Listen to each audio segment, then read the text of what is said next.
आर्यन परी को अपनी गोद में लिए बैक सीट पर जाकर बैठ गया। तो वहीं राणा ने स्टीयरिंग व्हील संभाल ली तो उसके पास जीशान आकर चुपचाप बैठ गया और उनकी कार फुल स्पीड से ओबोरोय मिशन की ओर बढ़ गई। पूरे रास्ते आर्यन परी के हाथ और पैरों को रब कर रहा था और कोशिश कर रहा था कि वो होश में आ जाए। वहीं ओबोरोय मिशन में देव शावर लेने के बाद जब देव को पता चला कि अयान को होश आ गया है तो वो उसे चेक करने उसके कमरे में चला गया। लेकिन अपना फोन वो अपने कमरे में ही भूल गया, जिस पर जस्ट अभी कोई मैसेज की नोटिफिकेशन आई थी, लेकिन वो उसे नहीं देख पाया। देव जब अयान के रूम में पहुंचा तब तक उसने ब्रेकफास्ट कर लिया था जो नेसी उसके लिए बनाकर लाई थी। देव ने कमरे में एंटर करते ही वो अयान के पास जाकर उसे अपने गले से लगा लेता है। मेरा बच्चा, कहते हुए देव अयान से अलग हुआ और उसे देखते हुए बोला, तुम ठीक तो हो ना अयान, तुम्हें कहीं और चोट तो नहीं लगी ना बेटा? अयान ने हल्की सी स्माइल देते हुए कहा, अरे चाचू मैं बिल्कुल ठीक हूँ। आप मेरी इतनी चिंता क्यों कर रहे हो? मैं अब बड़ा हो गया हूँ और अपना ख्याल खुद रख सकता हूँ। चुप कर छोटे शैतान, अभी तू इतना भी बड़ा नहीं हुआ है कि तू मुझे सलाह दे सके, समझा? अब मुझे ये बताओ कि तुमने कुछ खाया कि नहीं? देव ने पूछा, जिस पर अयान ने जवाब दिया, मैंने पहले ही ब्रेकफास्ट कर लिया है चाचू। Good boy. देव ने अयान को उसकी मेडिसिन दी। जैसे खाने में अयान ने लड़कियों से भी ज्यादा ड्रामा लिया, लेकिन देव ने उसकी एक नहीं सुनी और उसे वो कड़वी दवाइयाँ खिला दी। और वो उसके के पास बैठकर उससे तब तक बातें करता रहता जब तक कि मेडिसिन ने अपना असर दिखाना शुरू नहीं कर दिया और अयान सो नहीं गया। उसके बाद देव वापस अपने कमरे में आ गया और उसने सपने लिए ब्रेकफास्ट अपने कमरे में ही मंगवा लिया। ब्रेकफास्ट करने के बाद वो अपना फोन स्क्रॉल करने लगा। तभी उसकी नज़र किंग अंकल के मैसेज पर पड़ी। उसने सपने व्हाट्सएप ऐप पर जाकर किंग अंकल का मैसेज पढ़ा और साथ में उन्होंने एक फोटो भी भेजी थी, जो उसने ही उसे भेजने को कहा था। देव ने उस फोटो को डाउनलोड किया।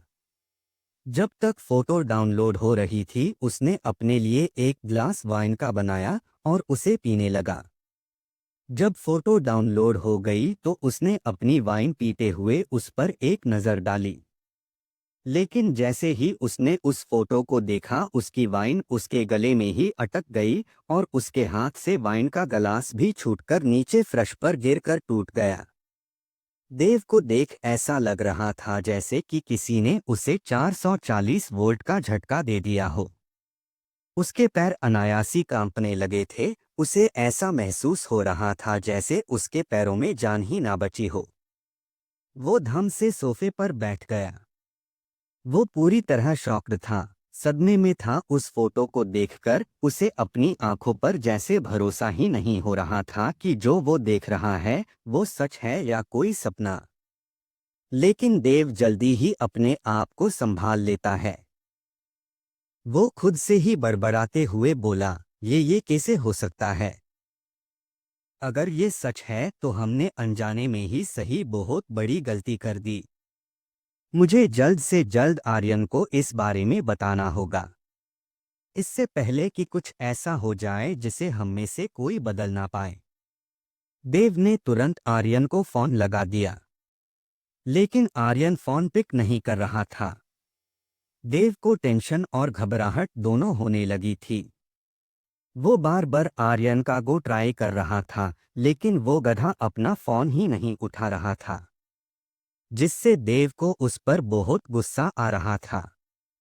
उसने राणा को कॉल लगने का सोचा, लेकिन इससे पहले कि वो उसे कॉल लगा पाता उसे झटके से कार रुकने की एक तेज आवाज उसे सुनाई दी। तो उसने अपनी नजरें नीचे कर देखा जहां आर्यन परी को अपनी गोद में लिए हड़बड़ाते हुए मिशन के अंदर लेकर आ रहा था।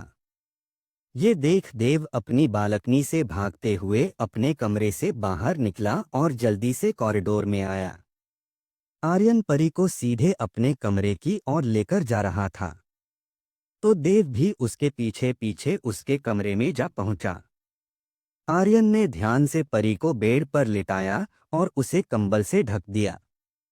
अब परी की सांसें नॉर्मल हो चुकी थी।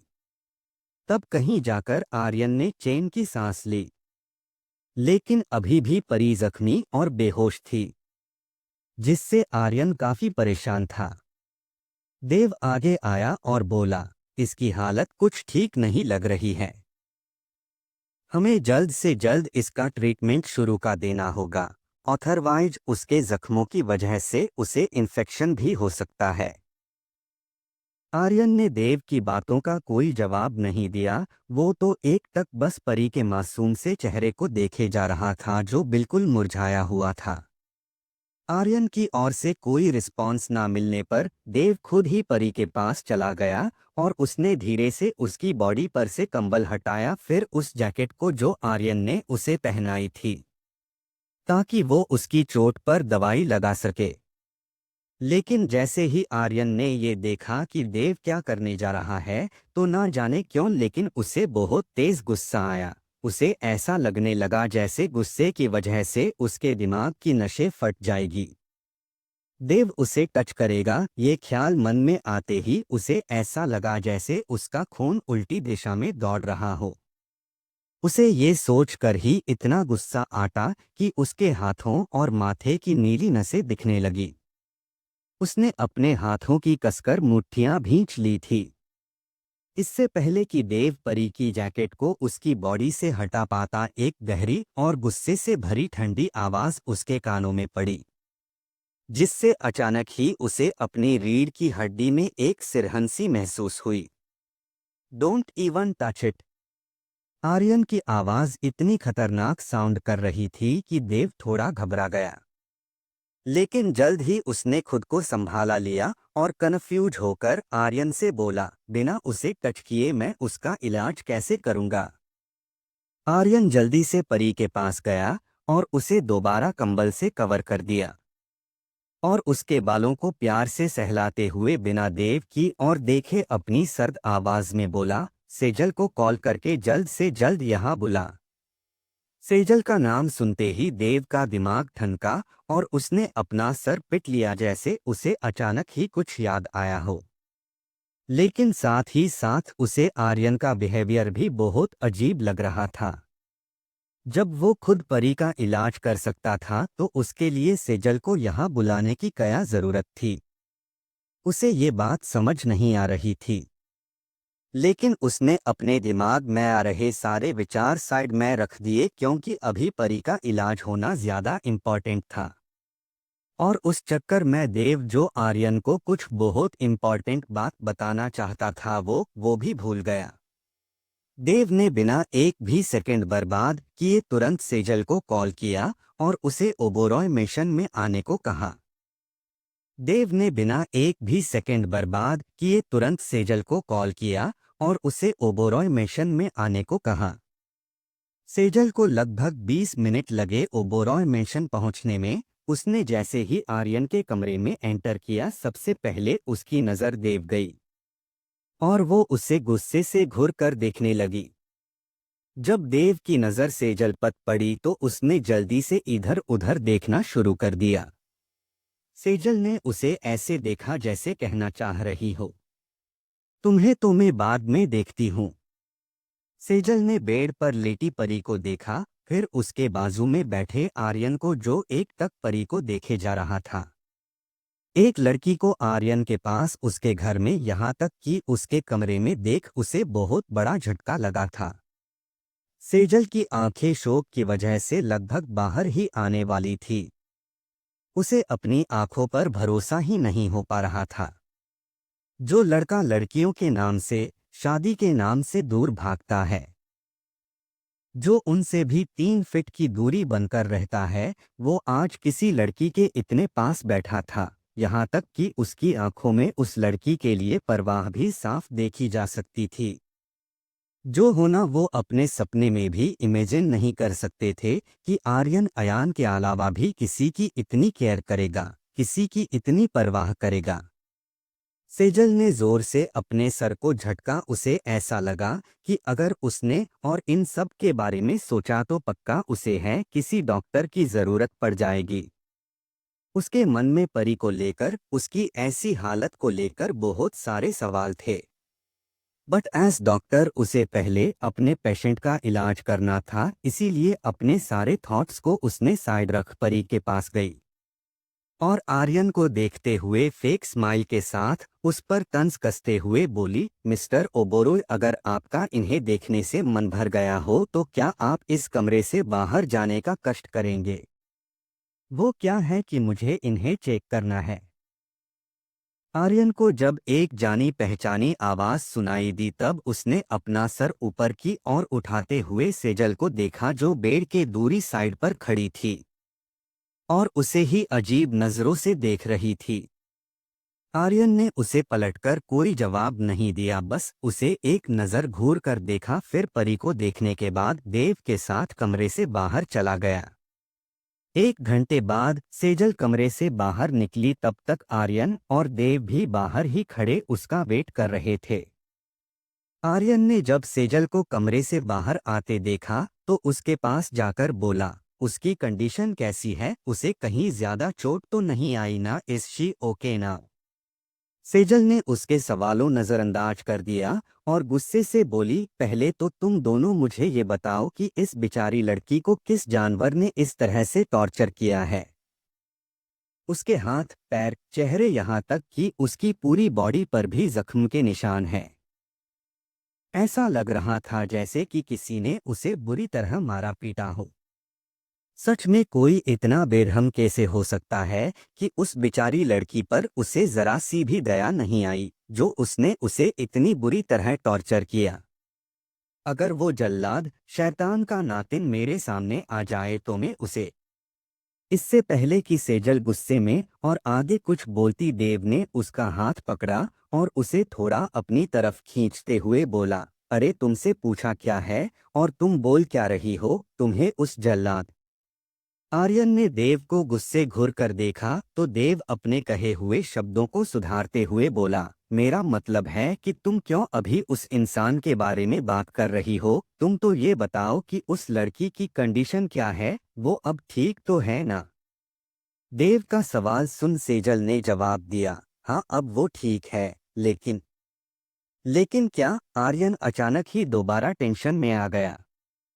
जिस पर सेजल उसे समझाते हुए बोली, अरे रिलैक्स, ज्यादा कुछ नहीं, बस उसे पूरी तरह ठीक होने में कम से कम 15 से 20 दिन तो लगेंगे।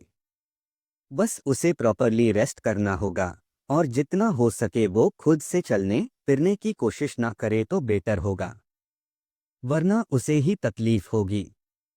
सेजल ने आर्यन को कुछ और दिए और उसे समझाया कि परी को कौन सी दवाई कब और कैसे देनी है।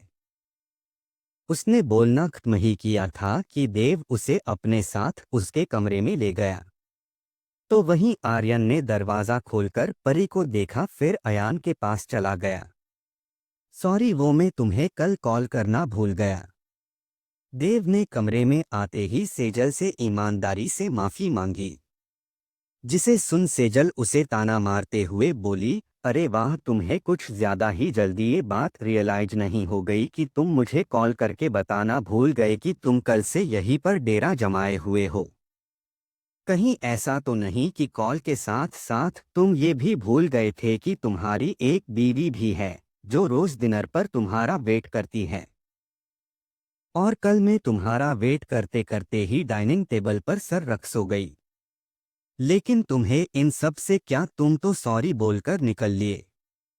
उसकी बात सुन देव झट से सेजल के पास आया और उसका हाथ पकड़कर उसे बेड पर बिठाकर खुद उसके सामने अपने घुटनों के बल बैठ गया और उसके दोनों हाथों को अपने हाथों में लेते हुए बोला, बेबी प्लीज ऐसा मत बोलो, आई एम सॉरी ना, आई नो कि मुझे तुम्हें पहले ही इन्फॉर्म कर देना चाहिए था, लेकिन अचानक ही आर्यन का कॉल आ गया और मैं हॉस्पिटल से सीधा यहाँ आ गया। और तुम तो जानती हो ना, को बात अगर अयान की हो तो आर्यन जैसे पागल हो जाता है, इसीलिए उसने मुझे। 1 मिनट, क्या कहा तुमने? अयान? इन सब में अयान बीच में कहाँ से आ गया? सेजल ने देव को बीच में ही टोकते हुए कन्फ्यूज होकर पूछा, जिस पर देव ने पहले तो एक गहरी सांस ली, फिर कल से लेकर आज जो कुछ भी हुआ वो सब उसने सेजल को बता दिया, सिवाय उसके फोन पर आए उस मैसेज के जिसके बारे में वो आर्यन से बात करने वाला था। परी को धीरे धीरे होश आने लगा। जब उसने अपनी आंखें खोली तो वो ये देख के हैरान हो गई कि वो दोबारा किसी अनजान जगह पर थी। वो खुद से ही बड़बड़ाते हुए बोली, मुझे समझ नहीं आ रहा कि कल से मेरे साथ ये हो क्या रहा है। जब मैं बेहोश होती हूँ तो कहीं और होती हूँ, लेकिन जब भी मेरी आंख खुलती है तो मैं अपने आप को किसी और ही जगह पर पाती हूँ। खैर जो भी हो, मुझे कैसे भी करके यहाँ से जल्द निकलना होगा। परी अपनी जगह से उठी। उसने कल से कुछ नहीं खाया था, ऊपर से उसके जख्म भी अभी पूरी तरफ ठीक नहीं हुए थे। वो बहुत ज्यादा कमजोर हो गई थी, लेकिन वो यहाँ एक और सेकंड भी नहीं रहना चाहती थी। परी अपने लड़खड़ाते कदमों से डोर की तरफ जाने लगी, लेकिन उसे हल्के हल्के चक्कर आ रहे थे। लेकिन उसने इस बात की परवाह नहीं की और आगे बढ़ने लगी। लेकिन उसे चक्कर आ गए और वो गिरने ही वाली थी कि तभी डोर ओपन हुआ और आर्यन अंदर आया। लेकिन जब उसने परी को देखा जो फर्श पर गिरने ही वाली थी कि उसने जल्दी से रिएक्ट किया और परी की पतली कमर को अपने एक हाथ से थाम लिया। परी ने इस वक्त सिर्फ एक वाइट बाथरोब पहन रखा था जो कि उसे सेजल ने पहनाया था। तुम इस हाल में कहाँ जाने की कोशिश कर रही थी? आर्यन ने परी को देखते हुए उससे पूछा। उसे समझ नहीं आया कि वो इस हाल में क्या करना चाहती थी। जब परी ने आर्यन को अपनी आंखों के सामने देखा तो अचानक ही उसका चेहरा गुस्से से लाल हो गया। तुम छोड़ो मुझे, तुम्हारी हिम्मत कैसे हुई मुझे छूने की? करते हुए परी ने अपने आप को आर्यन की पकड़ से आजाद कर लिया और उससे थोड़ी दूरी बना ली। वो उसे लगातार गुस्से से घूरे जा रही थी। इससे पहले कि वो कुछ कहती, आर्यन ने अपनी सख्त आवाज में उससे कहा, तुम कहाँ जा रही थी? तुम्हें अभी रेस्ट की जरूरत है, तो चुपचाप अपनी जगह पर वापस जाओ और रेस्ट करो। और अगर तुम्हें किसी भी चीज की जरूरत हो तो बेड के पास टेबल पर एक छोटा सा रिमोट है, उसके बटन को प्रेस करते ही कोई ना कोई मेड तुम्हारे पास आ जाएगी। जो तुम्हें चाहिए तुम्हें बस उन्हें ऑर्डर देना है। अब जाओ और रेस्ट करो। परी उसकी बातें सुन और आग बबूला हो गई। वो गुस्से से एक एक शब्द पर जोर देते हुए बोली, मैं तुम्हारी बात क्यों मानूं? तुम होते कौन हो मुझे ये बताने वाले कि मुझे क्या करना है और क्या नहीं? अब हटो मेरे रास्ते से, मुझे यहाँ एक और सेकंड नहीं रुकना है। मेरा दम घुट रहा है यहाँ। जब जब तुम्हारी ये शक्ल देखती हूँ ना, मेरा गुस्सा और बढ़ता जाता है। इससे पहले कि मैं गुस्से में आकर तुम्हारे इस चेहरे का नक्शा बिगाड़ दूं, मुझे जाने दो यहाँ से। परी ने आर्यन को साइड हटाने की कोशिश की, लेकिन आर्यन अपनी जगह से एक इंच तक नहीं हिला। उल्टा उसने परी का हाथ पकड़ लिया और अगले ही पल परी हवा में उसकी बाहों में थी। परी शॉक्ड रह गई और आर्यन की चेस्ट पर मारते हुए बोली, मॉन्स्टर कहीं के, ये क्या हरकत है? नीचे उतारो मुझे, मुझे जाना है यहाँ से। मैंने कहा नीचे उतारो मुझे, तुम्हें सुनाई नहीं देता है क्या? परी लगातार उसे मारते हुए उल्टा सीधा बोले जा रही थी, लेकिन आर्यन पर इसका कोई असर नहीं हुआ। उसने उसे बेड पर लेटा दिया और फिर उसके चेहरे के नजदीक अपने चेहरे को ले गया, जिससे परी के आगे के शब्द उसके गले में ही अटक गए। दोनों की ही धड़कनें बेतहाशा धड़क रही थी। दोनों को एक अजीब सी कशिश, एक अजीब सी सनसनी अपने अंदर महसूस हो रही थी। लेकिन दोनों में से किसी ने भी अपनी नजरें एक दूसरे से नहीं हटाई। आर्यन परी की आंखों में देखते हुए अपनी गहरी आवाज में बोला, जो हुआ वो सब एक बहुत बड़ी मिसअंडरस्टैंडिंग थी जिसे अयान ने क्लियर कर दिया है।